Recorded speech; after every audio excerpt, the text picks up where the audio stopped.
Hi everyone, welcome back to another video from Crypto Basics. In today's episode, I'm going to be showing you how to follow someone on xPortal. So let's get started. First of all, open your xPortal application. Log into your account by entering your PIN code and once you're inside the main homepage, go ahead and tap on your profile picture at the top left-hand corner. Tap on the Invite Friends button and then from the main homepage of your xPortal account, go ahead and tap on the Chat with Friends option.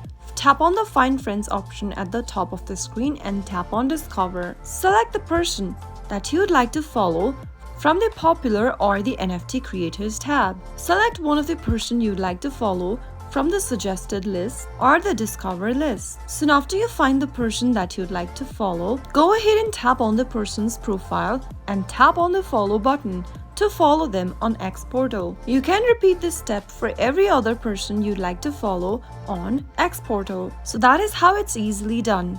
If you found the video to be helpful, go ahead and give us a thumbs up. Don't forget to subscribe to our channel by hitting the subscribe button.